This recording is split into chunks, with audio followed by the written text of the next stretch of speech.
Aê, muito bem. Agora sim, parece que entramos, né? Graça e paz, irmãos. Graças a Deus que nos dá a vitória por nosso Senhor e Salvador Jesus Cristo.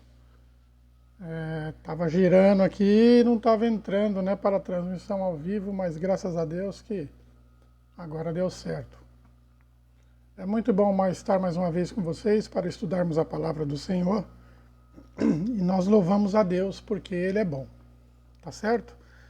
Hoje nós queremos estudar um texto que Jesus trata no capítulo 24 de Mateus a respeito dos últimos tempos e dos últimos dias, né? O que viria a acontecer, como seria.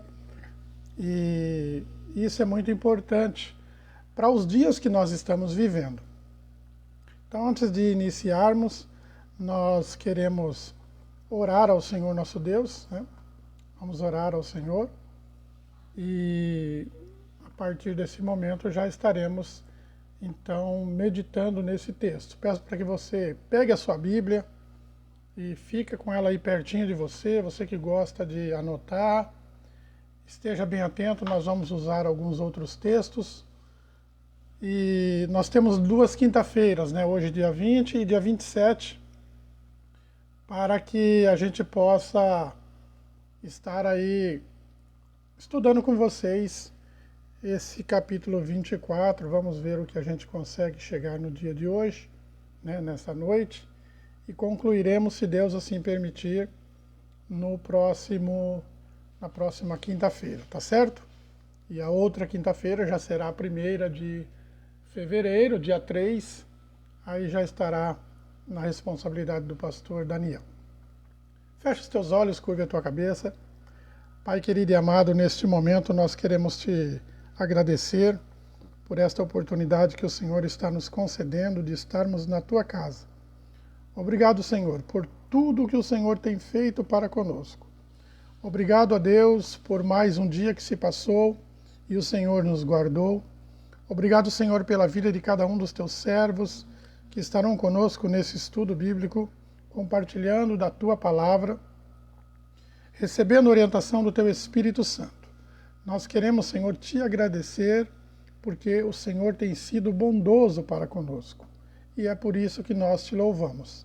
Pai amado, nós queremos apresentar todos os irmãos que estão enfermos, que têm nos falado, e os que estão em casa, os que porventura estiverem internados em hospitais, às vezes em pronto-socorro. E queremos pedir a tua misericórdia, Senhor, sobre a vida de cada um deles. Que o Senhor possa estar operando maravilhas no meio deste povo, do seu povo. Nós te engrandecemos porque somos cientes que o Senhor está conosco. E se não fosse o Senhor, eu não sei o que seria da nossa vida. Mas é o Senhor que nos guarda, é o Senhor que nos sustenta, é o Senhor que está sempre pronto a nos abençoar. E por isso nós te agradecemos, Senhor, nesta noite. Que o teu Espírito Santo possa estar conosco, nos orientando neste momento, Senhor, de transmissão da tua palavra. E enquanto meditamos na tua palavra, Senhor, que haja cura, que haja libertação, que haja transformação de vida, porque o Senhor está conosco. Obrigado a Deus por tudo que o Senhor tem feito para com a nossa vida. Obrigado mesmo, Senhor. E te pedimos que o Senhor venha proteger aqueles que trabalham nos hospitais, os profissionais da saúde, o pessoal, Senhor, de toda essa área, né, de vacina, de testes de Covid, os que trabalham nas UTIs, que sejam todos alcançados pelo Senhor, toda a medicina, toda a parte médica, toda a parte clínica, toda a parte de enfermagem, que eles sejam mesmo guardados pelas suas mãos. Que o Senhor venha os proteger. Nós sabemos, ó Deus, que vivemos dias difíceis, dias em que a tua palavra nos mostra que haverá pranto, haverá dor, e cada dia a situação nós sabemos que vai piorar. Porque perto está, Senhor, o fim. Perto está o dia da redenção, da vinda do nosso Senhor e Salvador Jesus Cristo. Mas nos ajuda, Senhor, a compreender tudo isso. Que nós possamos entender a Tua palavra, Senhor, guardá-la em nosso coração. É o que nós te pedimos, em o nome de Jesus Cristo. Amém. Muito bem, glória a Deus. Vamos lá então, abra aí a sua Bíblia. Eu intitulei esse estudo sobre entendendo os últimos tempos, né? Porque nós estamos vivendo uma situação, estou com o olhar baixo aqui que eu estou procurando para compartilhar com a página de Tibiriçá, tá bom? E nesse contexto da palavra de Deus em Mateus, o Senhor faz algumas orientações e é necessário que muitas vezes quando nós lemos a palavra do Senhor, nós lemos ela num modelo geral, né, uma leitura simples, e perdemos alguns detalhes que vão fazer toda a diferença nos dias que nós estamos vivendo. Quando Jesus começa a falar com os seus discípulos e ele vai dizer, olha, é necessário que o Filho do Homem venha padecer, é necessário que eu morra, né, para que vocês tenham vida. E Jesus começa a dar algumas características que o fim dos tempos ali para ele, né, do seu ministério, está por chegar. E depois disso, a responsabilidade da igreja, a responsabilidade do evangelho, então passa para as mãos dos apóstolos. E então Jesus, tanto nos últimos dias que antecede a sua morte, o seu calvário, também depois da sua ressurreição, antes da ascensão, Jesus ele dá os últimos ensinamentos, as últimas instruções para os seus discípulos. E quando isso acontece, é necessário que ele mostre. Quando ele começa a falar dos últimos tempos, o que haveria de acontecer, porque ele diz que ele volta, não é? Então, quando ele começa a citar essas situações, os discípulos não conseguem compreender. E algumas vezes eles questionam o Senhor, mas que dia, quando, como é que isso vai proceder? Que sinal haverá da tua vinda, né? E não foi todas as vezes que Jesus responde para os seus discípulos. Mas no capítulo 24, então ele agora traz essa resposta. Jesus ele começa assim, no versículo 1, né? Jesus saiu do templo e enquanto caminhava, os seus discípulos se aproximaram dele para lhe mostrar as construções daquele templo. Então, fatalmente, eles estavam comentando com Jesus, né, o formato, como foi construído aquele templo. E Jesus olha para eles e diz assim, olha, vocês estão vendo todas essas coisas? Toda essa construção em que vocês estão falando? Em verdade lhe digo que não ficará aqui pedra sobre pedra que não seja derrubada. Então, Jesus senta, né, vai mais um pouquinho, senta no Monte das Oliveiras, e quando os discípulos se aproximam dele, e em particular, lhe pediram, diga-nos quando estas coisas vão acontecer, e que sinal haverá da sua vinda e do fim dos tempos. Porque no entendimento dos discípulos, Jesus estava falando algo daqui uns dias, né? Às vezes, por exemplo, nós, esse mês, né, o mês de janeiro, é o mês que houve a transição, né, da despedida do pastor Samir da nossa igreja, em Bauru, e o pastor Samir mudou-se para Tietê, né, em função da sua aposentadoria pastoral. E então o pastor Samir, né, a gente conversando nos últimos dias aí e tal, ele falou assim, olha, estou indo, né, mas em breve eu volto. Vem passear, vem aqui congregar conosco, vem aqui adorar a Deus um dia conosco.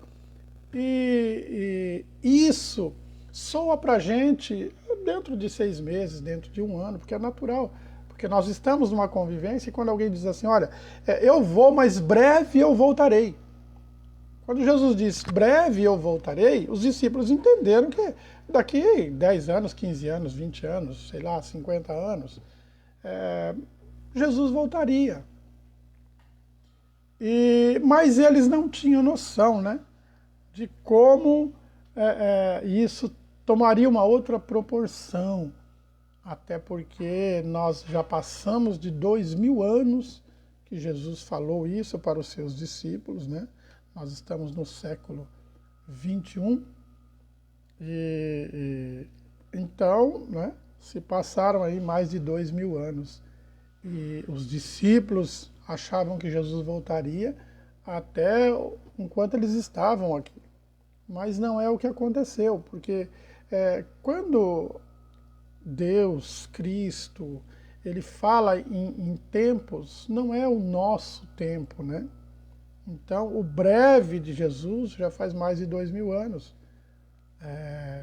E muitas vezes ele fala de dias, fala de meses, mas não necessariamente, né, um dia com 24 horas, um mês com 30 dias, ou a média pelo menos de 30 dias.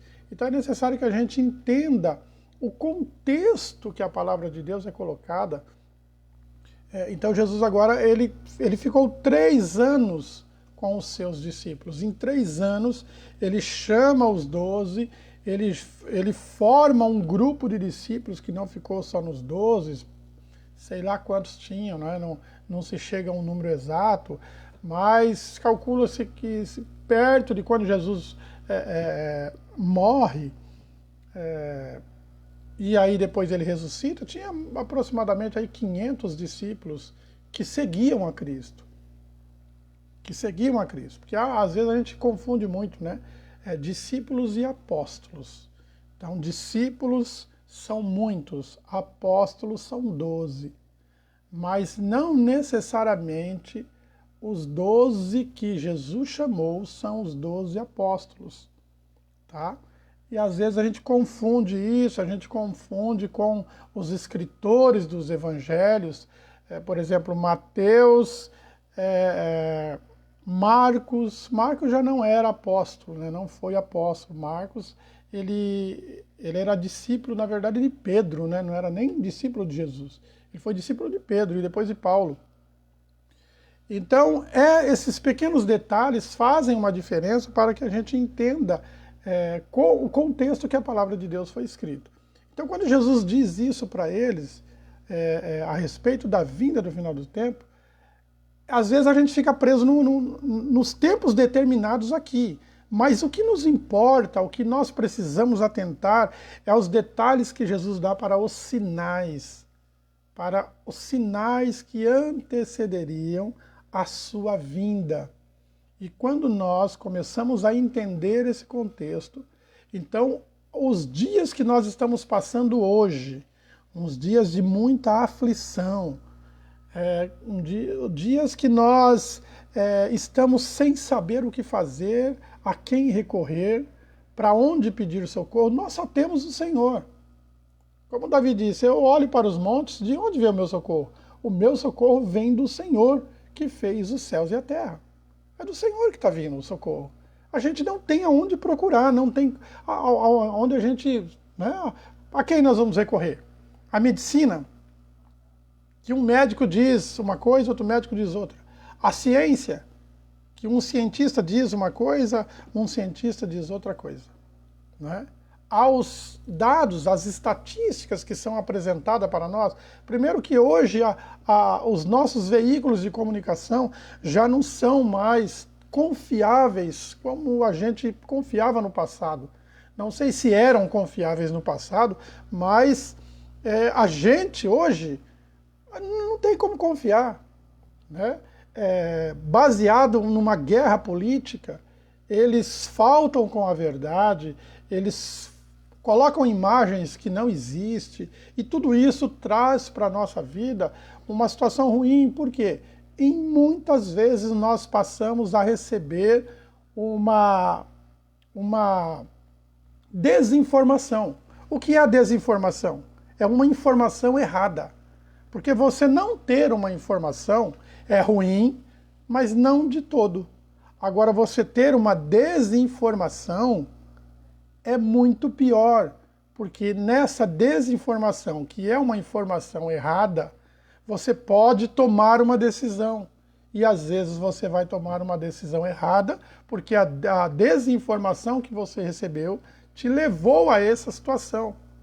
Então é necessário que nunca em outro tempo a gente percebe que nós precisamos viver da fé. Hoje o mundo está muito afastado de Deus. A política não só do anticristo, mas muitas vezes impetrada dentro das nossas igrejas por falsos pastores, falsos mestres, né? Falsos profetas, em que Jesus tem aí no contexto, ele vai dizer sobre isso. Nós temos que ter muito cuidado para não ser enganado, né? Para não ser enganado. Então vamos lá. Eu não estou conseguindo aqui, irmão, compartilhar com a Igreja Metodista de Tibiriçá, viu? Que eu queria compartilhar na página. Então, se algum de vocês aí tiver acesso e puder compartilhar, por favor, porque eu aqui não estou conseguindo não, tá? Mas vamos então lá para o texto de Mateus, que aí nós vamos compreender, certo? Vamos lá então. Nós lemos alguns versículos e vamos chegar agora neste texto que o Senhor vai dizer o seguinte. Olha só. E Jesus respondeu, quando os discípulos perguntam, olha, quais vai ser os sinais, como será a sua vinda e do fim dos tempos, Jesus responde assim, tenham cuidado para que ninguém vos engane. É a primeira colocação de Jesus. Por que que ele fala isso? Porque ele vai dizer, olha, muitos virão em meu nome. Obrigado. Muitos virão em meu nome dizendo, eu sou Cristo, e vão enganar a muitos. Jesus não diz poucos ou alguns, ele diz muitos. São muitos que vêm em nome de Cristo e enganarão a muitos. E vocês ouvirão falar de guerras e rumores de guerra. Guerras. Fiquem atentos e não se assustem, porque é necessário que isso aconteça. Mas ainda não é o fim. Se nós pararmos nesse contexto de quando Jesus esteve aqui no primeiro século, a igreja se forma no primeiro século, os apóstolos morrem no primeiro século, a partir do segundo século, apesar que no primeiro século, já no ano 70, se a gente for estudar a história, a gente sabe que já começou a perseguição. Mas aquela primeira perseguição foi necessário para que os discípulos saíssem, né, os apóstolos saíssem para fazer o ide de Jesus. Jesus falou, ide por todo mundo pregar o evangelho. Vocês fiquem em Jerusalém até que do alto sejam revestidos de poder. Sendo revestidos de poder, vocês vão sair de Jerusalém. Vocês vão sair. Para onde vocês vão? Samaria, para os arredores e até aos confins da terra, né? Podemos até colocar aí o Brasil como confins da terra. Porque o evangelho chegou até nós do início do trabalho desses apóstolos. Mas eles até então, na primeira perseguição que teve em Jerusalém, contra a igreja, que o apóstolo Paulo até participou disso, né? Mataram Estevão a pedrada e tal, eles acabaram ficando. Foram poucos os que saíram, a maioria dos apóstolos ficaram em Jerusalém mesmo assim, mas depois não teve jeito, eles tiveram que sair, né? Tiveram que sair, e depois, quando começou a ideia dos imperadores romanos, que na época eles dominavam não só Israel, mas boa parte do mundo estava debaixo do domínio romano, do Império Romano. Então, conforme foram trocando os imperadores, né, e eles começaram a querer adoração para eles, então eles perseguiam os cristãos porque os cristãos adoravam a Cristo. testemunhavam que Jesus era Senhor, e eles não queriam, somente eles deveriam ser chamados de Senhor, deveriam ser adorados, até que culminou quando a gente passa lá por Nero. Nero pega e entra, né, com uma perseguição muito grande sobre o povo cristão, sobre o cristianismo, né? Na verdade, chamavam o povo do caminho, e depois começaram a ser chamados de cristão. E aí ele faz aquela perseguição, onde morreu muitos cristãos lá nas arenas, né, devorados pelas feras, pelos leões. Outros serviram de tocha humana, né? Eles envolviam a pessoa lá num material, colocava-se numa estaca, né, nos pontos das laterais dos jardins, e ateavam fogo, né, para que ficasse queimando lá por um bom tempo, sei lá se queimava a noite inteira.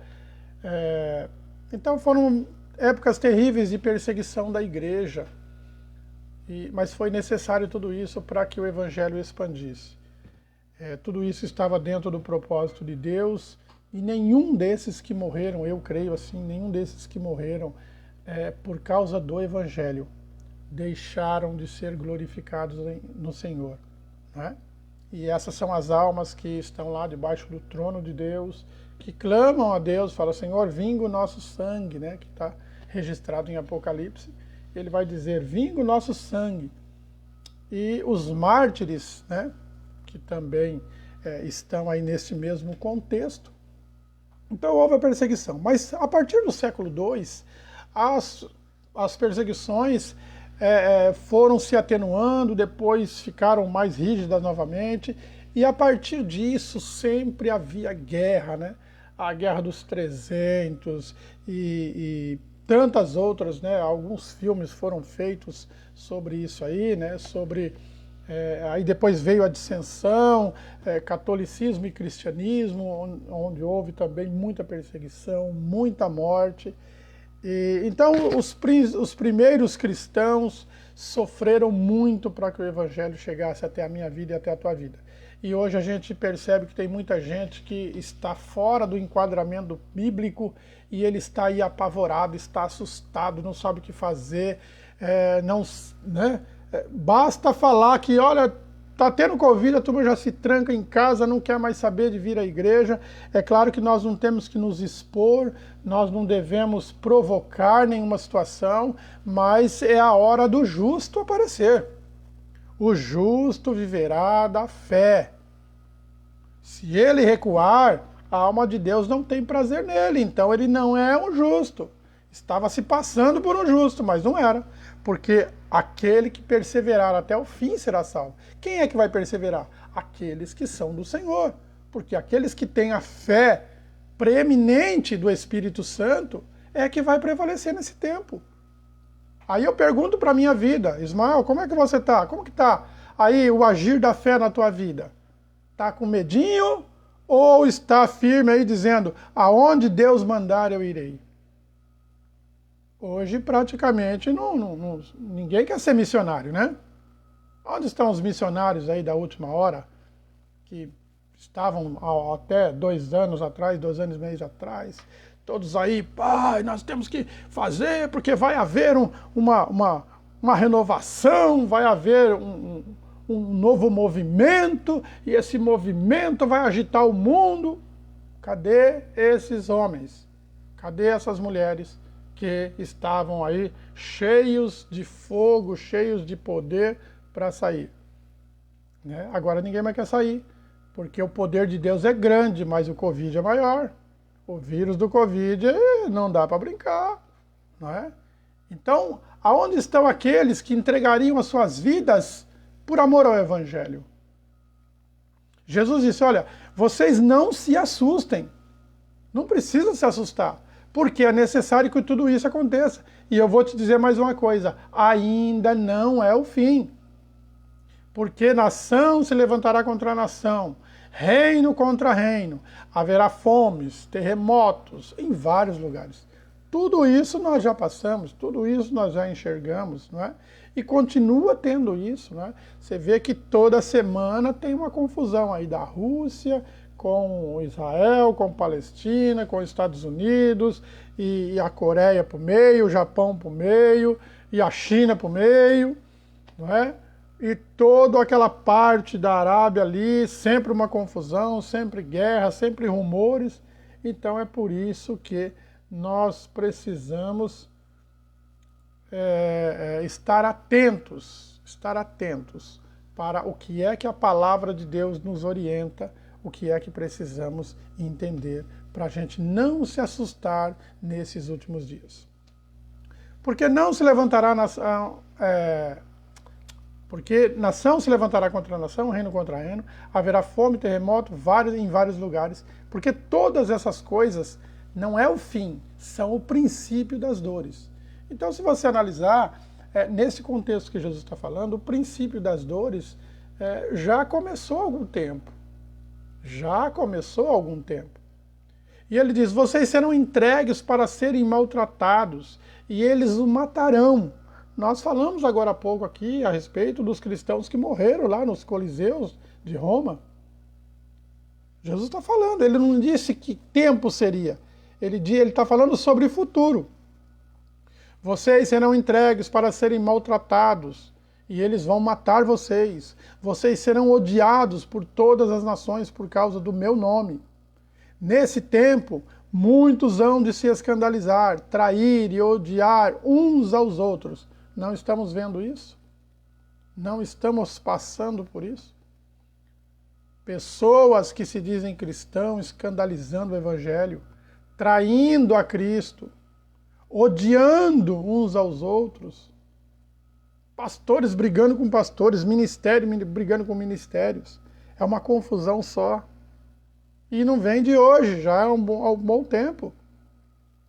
E aí ele começa numa outra parte que ele vai dizer assim, muitos falsos profetas se levantarão e enganarão a muitos, e por se multiplicar a maldade, o amor se esfriará de quase todos. A tradução que eu estou lendo aqui é a NAA, tá?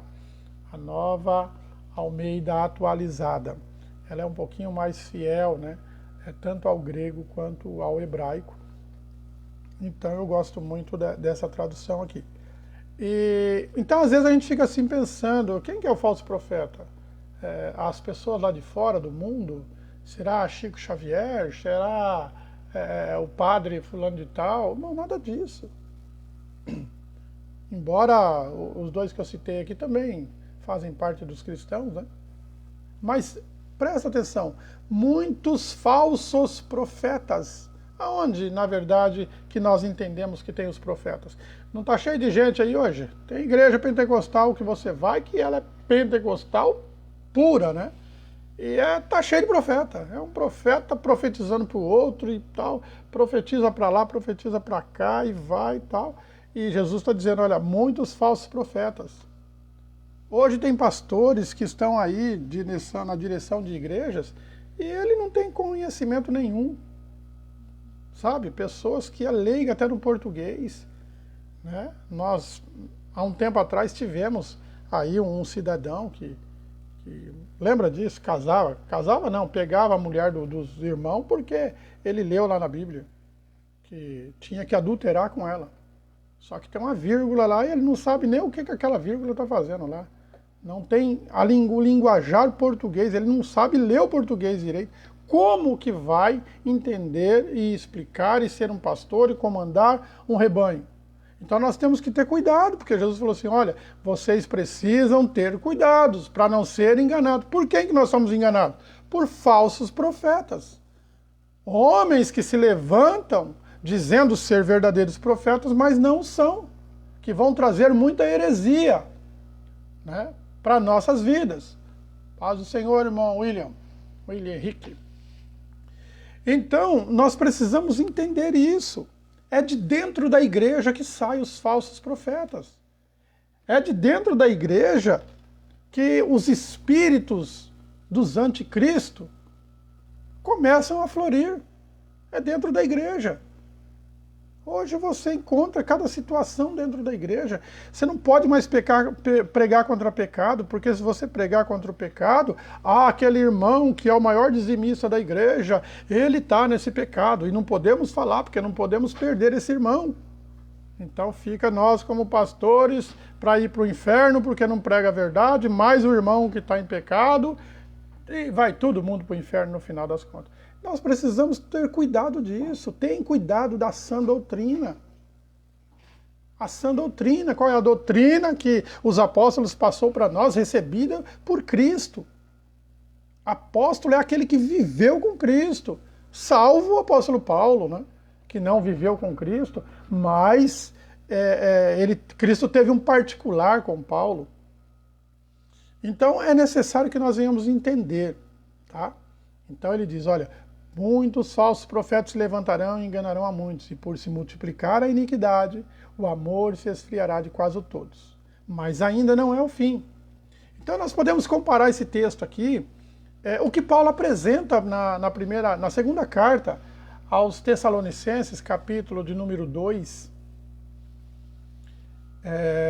Paulo ele faz ali uma declaração, por quê?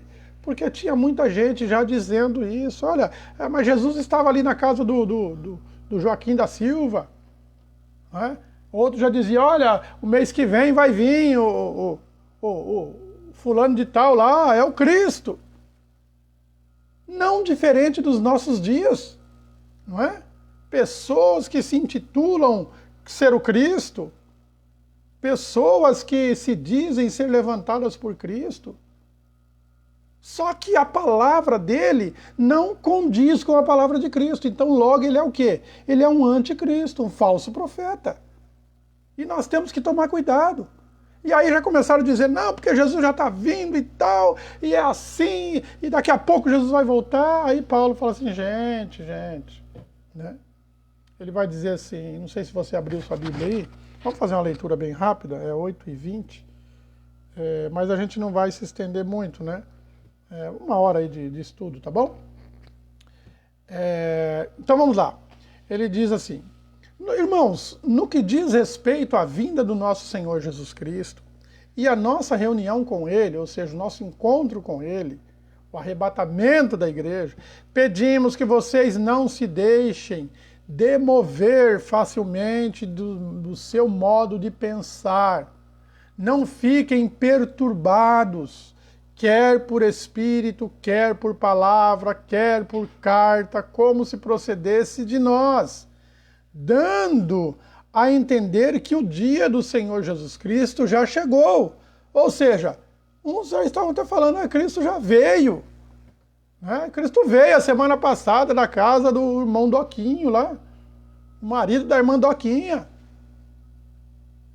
E não é assim, ele falou assim, olha, vamos entender que o dia do Senhor já chegou, estão falando isso, mas ninguém de modo nenhum engane vocês, porque isto não acontecerá sem que primeiro venha uma grande apostasia e seja revelado o homem da iniquidade, o filho da perdição, a saber, o anticristo, o diabo, o qual se opõe e se levanta contra tudo o que se chama Deus, ou é objeto de culto, a ponto de assentar-se no santuário de Deus, apresentando-se como se fosse o próprio Deus.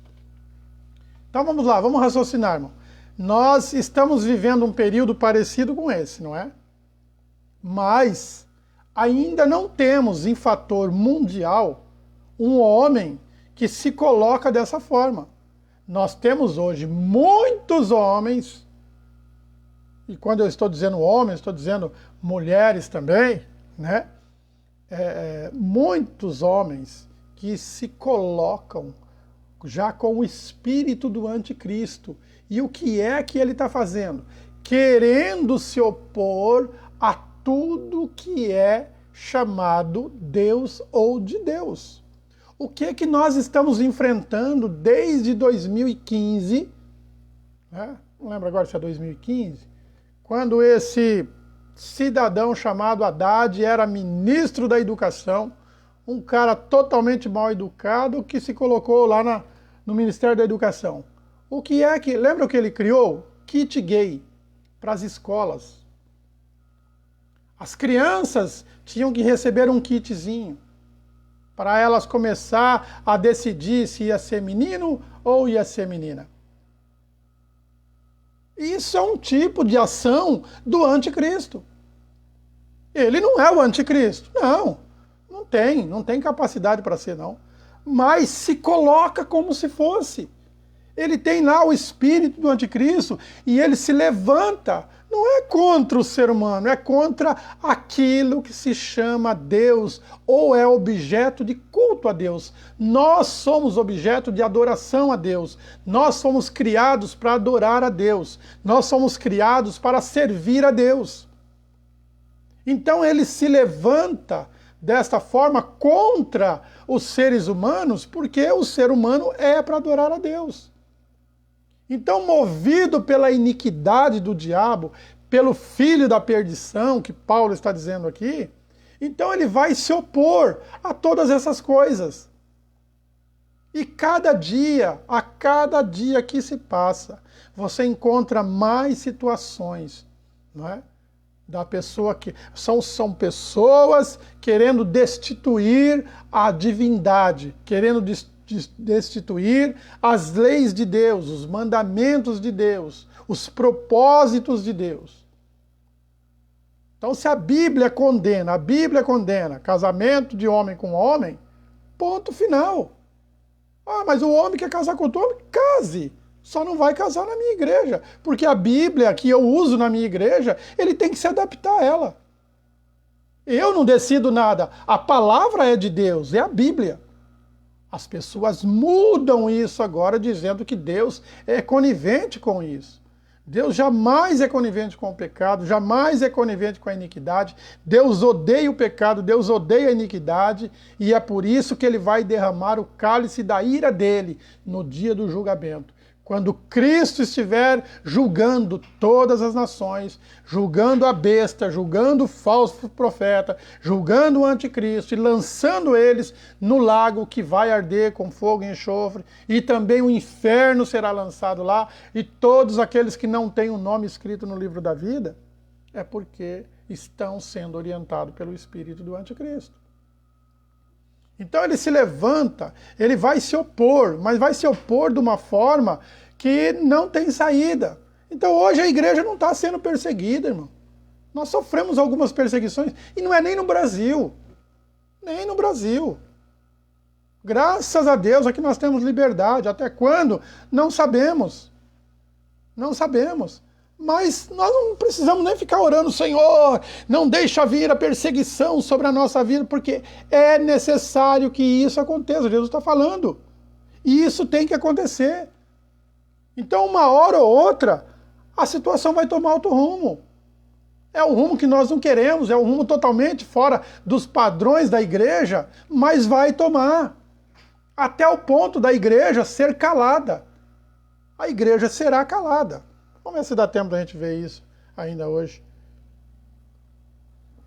Então ele diz, o qual se opõe sobre tudo que se levanta, contra tudo o que se chama Deus, ou é objeto de culto, a ponto de assentar-se no santuário de Deus. Aqui muita gente fala assim, ele vai se assentar lá no trono em Jerusalém. Não, lá não é o santuário de Deus. Aonde é o santuário de Deus? O meu coração. O coração do homem deveria ser o santuário de Deus. Então, aqueles que não têm o Espírito de Deus no seu coração, então o filho da perdição, o camarada, o homem da iniquidade, ele vai assentar no trono do coração, que é o santuário que deveria ser de Deus. Então será de quem? Dele. E ele vai se apresentar como se fosse Deus. Nota que todas as coisas vêm contribuindo para isso.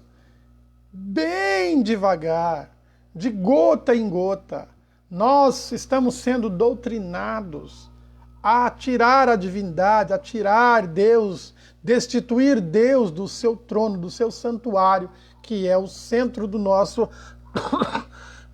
desculpem, do nosso coração. Quando se começou a falar a respeito da mãe natureza, a ideia apresentada para nós é que nós deveríamos respeitar a natureza, nós temos que proteger a natureza, o homem não deve destruir a natureza. Irmão, isso está totalmente correto, é óbvio, isso é lindo, é maravilhoso. A nossa igreja, a Igreja Metodista, ela tem nos seus propósitos, né, nos seus projetos, o cuidar da natureza, né, esse trabalho com a natureza. Nós temos esse cuidado. E é necessário que todas as igrejas se abracem para isso, que tenham cuidado com a natureza. Só que a doutrina, o ensinamento do anticristo, baseado nesta chamada mãe terra ou mãe natureza, tem um outro propósito. Qual é esse propósito? Vamos lá. Nós nascemos da terra, né? Hoje não, mas o primeiro homem, nós somos simbolizados no primeiro homem, Adão, ele foi formado do barro. É por isso que o homem tem todas as características da terra. É por isso que o homem, ele se alimenta, a carne dele se alimenta da terra. É por isso que a cura das maledicências que vêm sobre a nossa vida, sobre a nossa carne, as enfermidades, elas são curadas com nutrientes que vêm da terra. Pega-se uma planta, pega-se uma erva, cria-se uma droga, não é? E aí injeta na pessoa, ou em base de comprimido, faz com que ela volte. Você perde, você não toma muito sol, você fica com falta de quê? De vitamina D no teu corpo.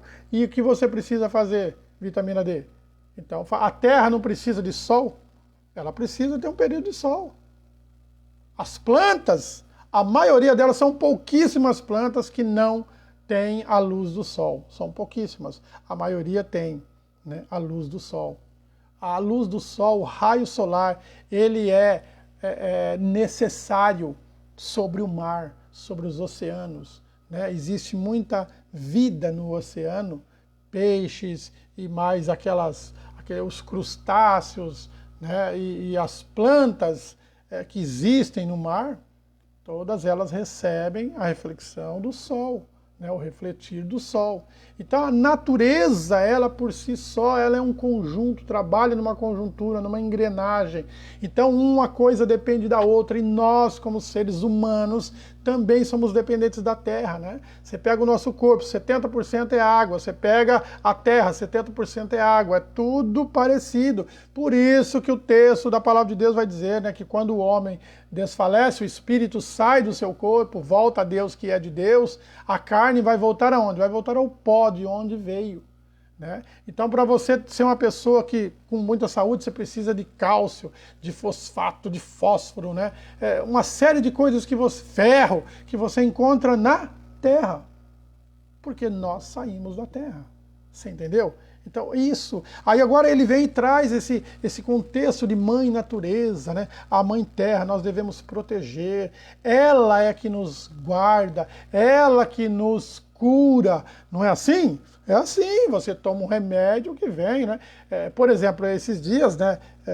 25 dias tossindo, né? Graças a Deus que de ontem para cá, que eu tô tossindo pouquíssimo, pouquíssimo. Mas passamos uns dias aí muito difíceis, com muita tosse. E o que combate tosse? Xarope. Principalmente os chás naturais. Irmão, que veio de receita aqui para a irmã Maria fazer, né, de chá natural. E é tudo coisas da natureza. Por isso que chama natural. É da natureza. Então, a natureza traz cura para a nossa vida? Ok, traz. Mas não traz para a nossa alma. Ela traz para o corpo. E quando nós recebemos essa mensagem, o nosso subconsciente recebe essa mensagem, que a mãe natureza é a que cuida de nós, é a que guarda, é aquela que nos cura, é aquela que está sempre pronta para nos alimentar, então o subconsciente tende a receber essa doutrina de uma forma equivocada, porque é assim que são colocadas com astúcias malignas, astúcias do anticristo. Porque é necessário que ele destitua a divindade de Deus do meu coração. Até hoje eu entendi que Deus é soberano sobre a minha vida, não é? Deus está no comando da minha vida. A partir desse momento, eles começam a dizer que, através da mãe natureza, você tem que descobrir a divindade que tem dentro de você. Não existe, né? A Bíblia diz, o Espírito Santo habita em vós. Paulo fala isso. Não sabeis vós que o vosso corpo é templo do Espírito Santo? Então ele está dizendo que existe uma divindade dentro de nós, não é isso? É verdade? É verdade. Só que ele vai dizer que você é um Deus. Só que quando ele diz que eu sou um Deus, a minha vaidade, o meu ego já está lá no topo. Quando eu olho a palavra de Deus e diz que só há um Deus e não sou eu já não aceito mais. Eu falo, não, eu sou um Deus, eu tenho a minha divindade, não é? Então, entra lá os trabalhos de meditação, de transcendenção, todas essas coisas, né, muito bem colocadas, faz uma confusão na mente do ser humano e ele começa agora a buscar a respeito da Terra. E a Terra, ela é regimentada, nós sabemos, né? A ciência já comprovou isso, que a Lua ela tem uma influência muito grande, tanto no mar quanto na Terra. Né? As mulheres aí que cortam o cabelo, tem mulher que só corta o cabelo na Lua nova, porque o cabelo vai crescer mais. E tantas outras coisas. Se a Lua se aproximar demais da Terra, o mar ele passa por cima da Terra. Se a Lua se afastar, o mar vai se afastar. São coisas que a ciência comprova, mas a Bíblia diz que o organismo do universo, ele é formado pelo poder da palavra de Deus e é uma sincronia. É uma sincronia, então eles trabalham da forma exata. E aí depois disso, depois dessa Mãe Terra, eles falam pra gente que existe um ser no universo, um ser no centro do universo, e eu penso, opa, tá falando do meu Deus, Pai do meu Senhor e Salvador Jesus Cristo, mas na verdade não. Ele está falando de uma outra divindade, de uma pessoa que não, de um ser que não é Deus, que está lá no centro do universo, não é?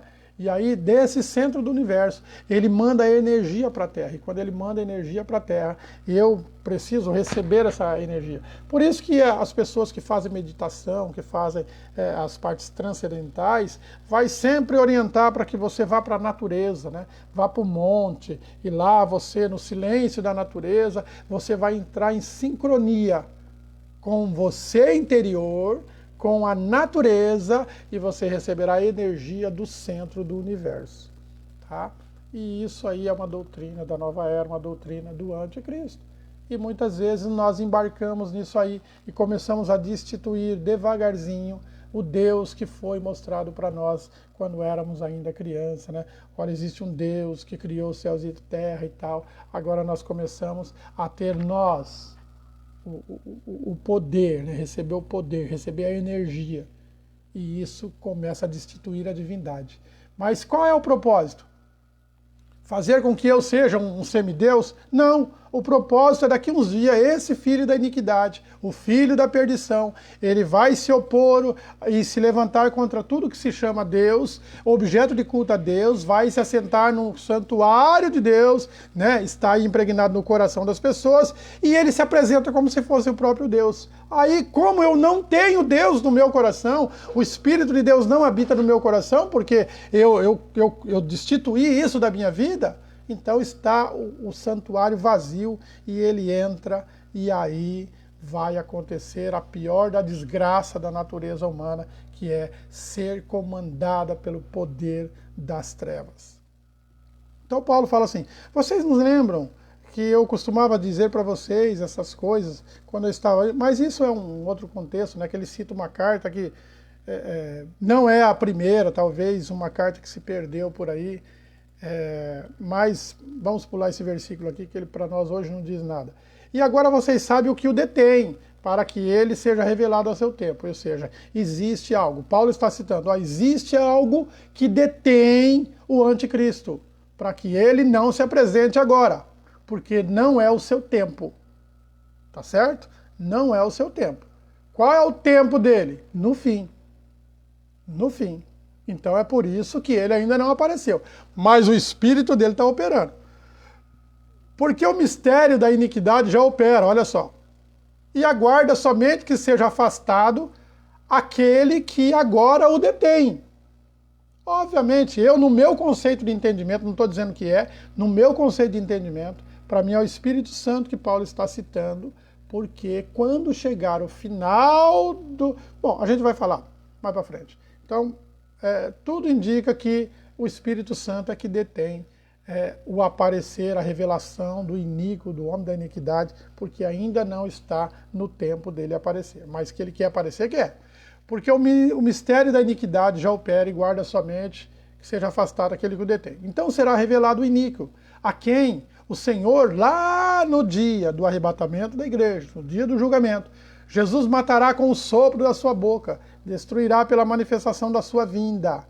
Ora, o aparecimento deste homem iníquo é segundo a ação de Satanás, a eficácia de todo o seu poder, com os sinais e prodígios da mentira. Irmão, nós já vemos tanta mentira hoje aí, tantas pessoas que fazem sinais e prodígios, né, que são falsos profetas aí, já obstinados ou comandados pelo poder do anticristo, já estão fazendo muita coisa. Só que vai ter coisa pior ainda para acontecer. Tá bom? E com todo o engano de injustiça aos que estão perecendo, porque não escolheram o amor da verdade para serem salvos. Lembra que nós falamos agora há pouco? A pessoa vai destituindo a divindade, vai destituindo Cristo. Ah, eu não quero mais ir na igreja. Ah, eu sou a igreja. Ah, eu não preciso ler a Bíblia. Ah, porque agora eu ouvi aqui uma pregação do padre tal, eu ouvi uma pregação do espiritismo tal, eu ouvi uma pregação do budista, eu ouvi uma pregação do hinduísta. Ah, eu assisti uma cerimônia do gnosticismo, e agora nós estamos na época do ecumenismo, né? Todas as religiões têm que se juntar, né?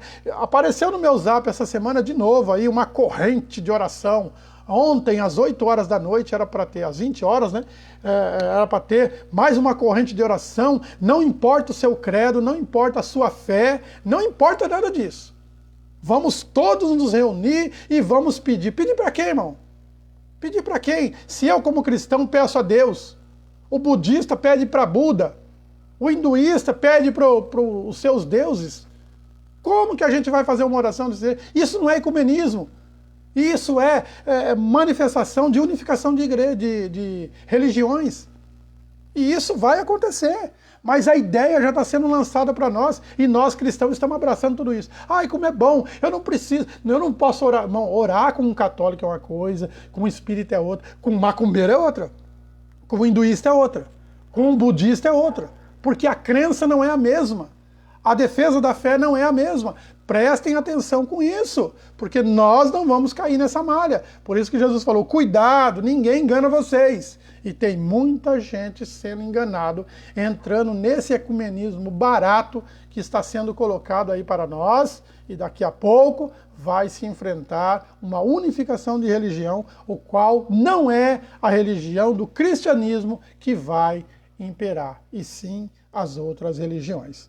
Tá certo? Então é necessário que muita coisa aconteça dessa forma. Então, quando a pessoa começa a destituir Deus, destituir, então é óbvio que ele fica vazio de divindade, e aí o que acontece com ele? O espírito do anticristo vem mostrando sinais e prodígios e tal, e aí ele pega e se entrega a isso. E ele está falando, por isso, né?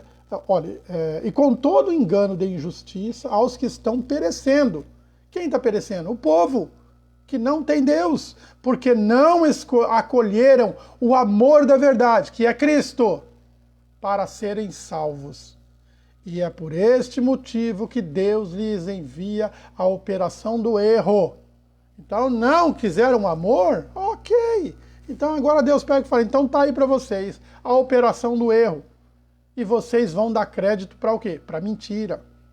A fim de serem condenados todos os que não creram na verdade. Por isso que Jesus, no seu ministério, ele fala, olha, todo aquele que crer em mim será salvo. O que não crer já está condenado. Aqui, ó. e a fim de serem condenados todos os que não creram na verdade, que é Cristo, mas tiveram prazer na injustiça. Mas devemos sempre dar graças a Deus por vocês, irmãos amados, pelo Senhor, porque Deus os escolheu desde o princípio para a salvação, pela santidade do Espírito e fé na verdade. Foi para isso que também Deus os chamou mediante o nosso Evangelho, para que vocês alcancem a glória do nosso Senhor Jesus Cristo. Amém? Então, esse é o texto de Tessalonicenses, que ele encaixa aí no capítulo 24 de Mateus que nós estamos lendo. E aí Jesus conclui no próximo versículo, ele diz: aquele, porém, que ficar firme até o fim, esse será salvo. E será pregado este evangelho do reino por todo o mundo, para testemunho a todas as nações. Então virá o fim. Tá certo? Então o fim, ele vem quando? Quando o evangelho for testemunho a todas as nações. Mas isso fica para quinta-feira que vem, se Deus assim nos permitir. Já são 8h43, né? Nós não queremos exceder no tempo, porque senão aí, quinta que vem, você não quer nos ouvir, tá certo? Nós vamos orar a Deus agora, agradecer ao Senhor. E eu agradeço a Deus pela tua vida que esteve conosco aí, tá certo? Vamos lá então. Querido e eterno Deus, Pai amado, muito obrigado, Senhor, por tudo que tens falado ao nosso coração. Senhor, nos ajuda a entender e compreender essa tua palavra. Muitas vezes estamos apavorados, estamos amedrontados, achando que já é o fim, achando que vamos perecer, e a tua palavra hoje vem falar ao encontro dessa decisão ou deste momento que o nosso coração está vivendo. Nos ajuda, Senhor, a viver pela fé. Nós não queremos viver no que estamos vendo, porque o que nós estamos vendo, Senhor, é aflição, é angústia, é desespero. Não há, Senhor, a quem recorrer, não há a quem confiar, Senhor. Nós não podemos confiar em mais nada. Senhor, agora estão aí vacinando as criancinhas. Não existe propósito nisso, não existe situação, Senhor, garantida para isso. Isso é experimento, Senhor. Não estou aqui para dizer quem deve, quem não deve tomar, Senhor, essa vacina, mas nos ajuda a entender o plano, Senhor, do inimigo para que não venhamos cair nessa tentação.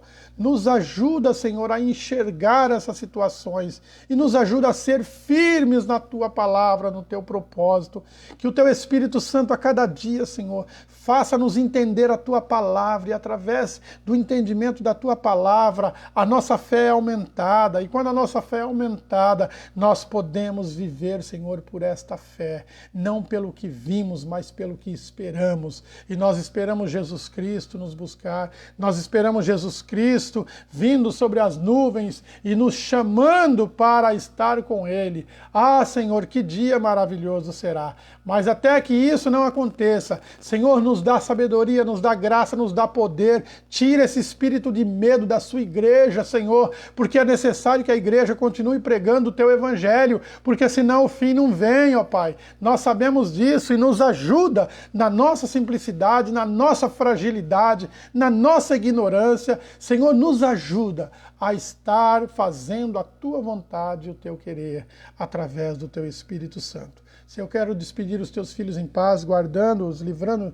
de todo mal e de todo perigo, porque este é o poder que o Senhor tem determinado para a sua igreja, Senhor. Nos guardando, Senhor, de todo mal e de todo perigo. Não nos livrando dessas enfermidades, porque Jesus Cristo já falou que teríamos aflições, mas tenhamos bom ânimo, porque o Senhor está conosco. Porque o Teu Espírito nos orienta e o Teu poder, Senhor, ele se opera na nossa fraqueza.